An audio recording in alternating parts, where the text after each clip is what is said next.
जय श्री कृष्णा। नमस्कार दोस्तों, आज हम श्रीमद् भगवत गीता 18वां अध्याय मोक्ष संन्यास योग सारांश सुनेंगे। तो आइए ये सुनते हैं 18वां अध्याय मोक्ष संन्यास योग सारांश।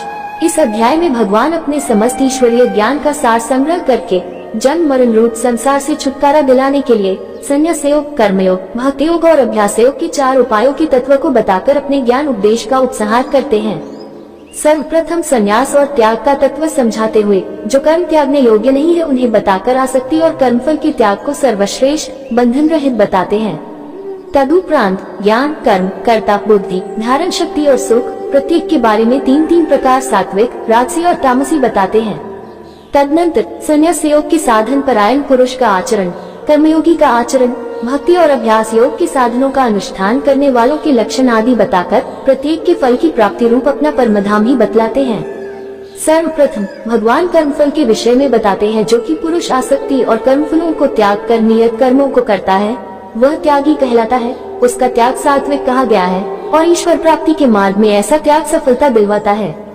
यज्ञ, दान और तपरूप कर्म करने योग्य हैं, इनका त्याग नहीं करना चाहिए। ये तो बुद्धिमानों को भी पवित्र करने वाले हैं, परंतु इनका अनुष्ठान आसक्ति और कर्मफल का त्याग करके और ईश्वर निमित्त करके ही करना चाहिए। निषिद्ध और काम्य फल की इच्छा वाले कर्मों का त्याग उचित माना गया है तथा ऐसा त्याग ईश्वर प्राप्ति के लिए सहायक सिद्ध होता है, परंतु नियत कर्मों का स्वरूप से त्याग उचित नहीं है, वह वास्तविक त्याग नहीं है। मोह के कारण नियत कर्मों का त्याग कर देना तामसी त्याग कहा गया है। इसी प्रकार शारीरिक क्लेश के भय से कर्तव्य कर्मों का त्याग उचित नहीं है, वह राजसी त्याग होता है जिसका कोई फल प्राप्त नहीं होता। शरीरधारी मनुष्य के लिए संपूर्णतया से समस्त कर्मों का त्याग संभव नहीं है, इसलिए जो पुरुष कर्मों के फल का त्यागी है वही त्यागी है। ऐसा सब कर्मों के फल का त्याग जब ईश्वर प्राप्ति की इच्छा के साथ जुड़ जाता है तो वही ईश्वर प्राप्ति करवाने वाला होता है। इसी प्रकार ज्ञान, कर्म और कर्ता तथा बुद्धि, धारण शक्ति और सुख के बारे में 3 प्रकार सात्विक, राजस और तामस बताए गए हैं। सात्विक प्रकार की श्रेष्ठता और राजसी और तामसी प्रकार की हीनता दृष्टा कर यह ज्ञान बताया है कि प्रत्येक विषय में सात्विक प्रकार ईश्वर प्राप्ति में सहायक है। सात्विक ज्ञान परमेश्वर का यथार्थ जानने वाला होने के कारण मनुष्य को ज्ञान पूर्वक परमेश्वर की भक्ति में लगाकर ईश्वर प्राप्ति करवाता है। इसके विपरीत राजसी ज्ञान अन्यथा ज्ञान होने के कारण मनुष्य को ईश्वर प्राप्ति के मार्ग से भटकाकर भोगों और उनके साधनों में फंसाकर नरकों में डालने वाला है, तथा तामसी ज्ञान जो अज्ञान रूप है वह तो मनुष्य को ईश्वर भक्ति के विपरीत पापरूप कर्मों में प्रवृत्त करके उसे हीन पशु पक्षी आदि जैसी नरक योनियों में ले जाता है। सात्विक कर्म बिना फल की इच्छा के, राग द्वेष रहित और अभिमान रहित होने के कारण मनुष्य को सांसारिक भोगों से विमुक्त करके ईश्वर प्राप्ति की ओर अग्रसर करता है। भोगों को चाहने वाला और अहंकार वश किया गया राजस कर्म मनुष्य को न केवल कर्म बंधनों में डालने वाला ही होता है अपितु पाप कर्मों में प्रवृत्त करने वाला होने के कारण ईश्वर भक्ति से दूर ले जाता है। तथा तामस कर्म जो अज्ञानतावश परिणाम, हानि और अहिंसा का विचार किए बिना किया जाता है वह मनुष्य को ईश्वर प्राप्ति के विपरीत आचरण करवाकर अधोगति में डाल देता है। सात्विक कर्ता भोगों के संग से रहित, अहंकार और हर्ष शोकादि विकारों से रहित तथा धैर्य व उत्साह से युक्त होने के कारण आत्मकल्याण के प्रयत्नों में जुटा रहता है और ईश्वर को प्राप्त कर लेता है। इसके विपरीत राजस कर्ता सांसारिक भोगों में आसक्ति, लोभ, क्रोध तथा अहंकार के वशीभूत होकर हर्ष शोकादि से ग्रसित होने के कारण ईश्वर भक्ति एवं ईश्वर प्राप्ति का अधिकारी नहीं बन पाता।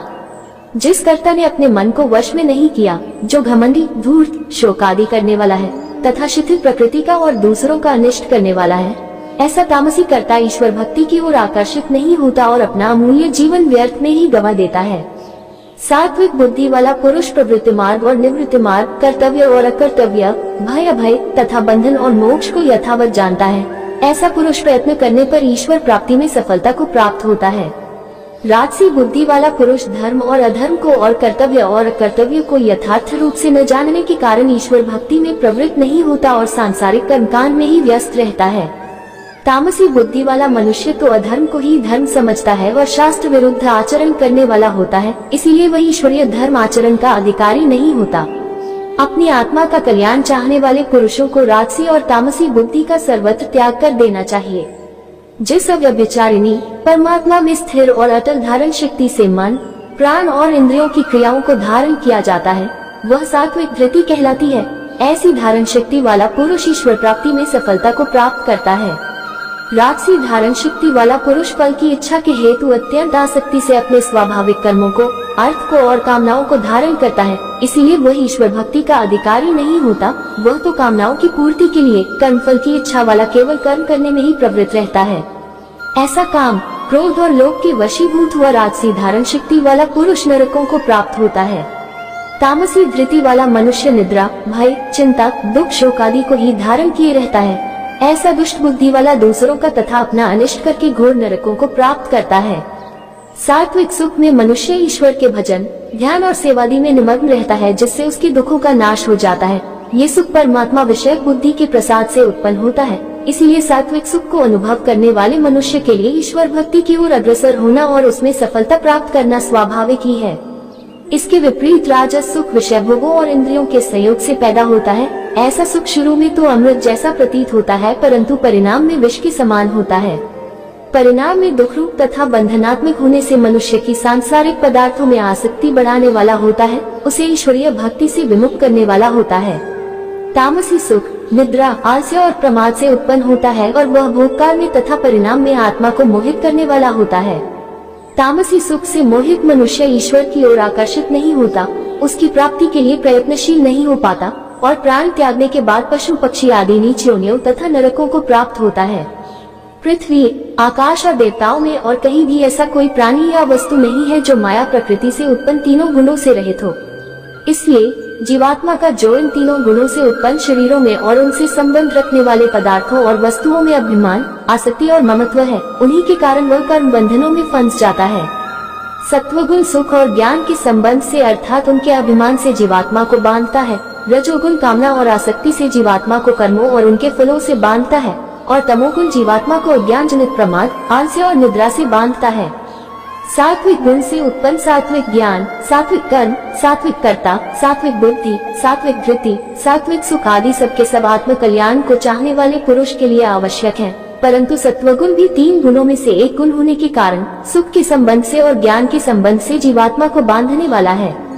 इसलिए सात्विक पुरुष के लिए ये भी आवश्यक है कि वह सुख और ज्ञान के संबंध को अर्थात उनके अभिमान को त्याग कर ईश्वर प्राप्ति की इच्छा से युक्त होकर पहले बताए हुए सात्विक साधन सामग्री द्वारा ईश्वर प्राप्ति में जुटा रहे। दूसरी ओर राजसी और तामसी गुणों से उत्पन्न राजसी और तामसी बुद्धि, राजसी तामसी ज्ञान, राजसी तामसी त्याग, राजसी तामसी धृति, राजसी तामसी सुख, राजसी तामसी कर्म और कर्ता परमेश्वर की प्राप्ति के योग्य न होने के कारण तथा बंधनात्मक होने के कारण राजसी और तामसी पुरुषों को चाहिए कि वे अपने अंतःकरण की शुद्धि के लिए और ईश्वर प्राप्ति के योग्य बनने के लिए भक्ति मार्ग में बताए हुए प्रतिदिन के अभ्यास के साधन पूजा पाठ, स्वाध्याय, भजन कीर्तन तथा प्रवचन श्रवण, महात्माओं के दर्शन, उनसे भेंट और गुरुजनों की तथा आश्रम की निष्काम सेवा आदि का आचरण करें। राजसी गुणों को बढ़ाने वाली आसक्ति और कामना, तामसी गुणों को बढ़ाने वाले प्रमाद, आलस्य और अधिक निद्रा का त्याग करें अर्थात राजस और तामस गुणों के कार्यों को शांत करें तथा सात्विक गुण के लक्षण और उससे उत्पन्न साधन सामग्री को ग्रहण करें। इस प्रकार राजस और तामस पुरुष भी ईश्वर प्राप्ति के लिए योग्य बन सकते हैं।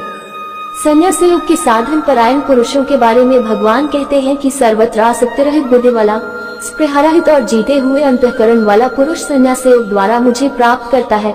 कर्म योग के बारे में कहते हैं कि मेरे परायण होकर निष्काम भाव से कर्मों को मेरे अर्पण करने वाला मेरी कृपा से मुझे प्राप्त हो जाता है। भक्ति योग का आचरण करने वाला पुरुष मुझ में अनन्य प्रेम रखकर सब वस्तुओं, पदार्थों और प्राणियों में संभाव को प्राप्त होकर मुझे ही मिलता है। और अभ्यास योग द्वारा मेरे में मन लगाने वाला, मेरी भक्ति और पूजन करने वाला, मुझे ही प्रणाम करने वाला, मेरे ज्ञान का श्रवण करने वाला, मेरे गुणों और प्रभाव की चर्चा करने वाला मुझे ही प्राप्त होता है।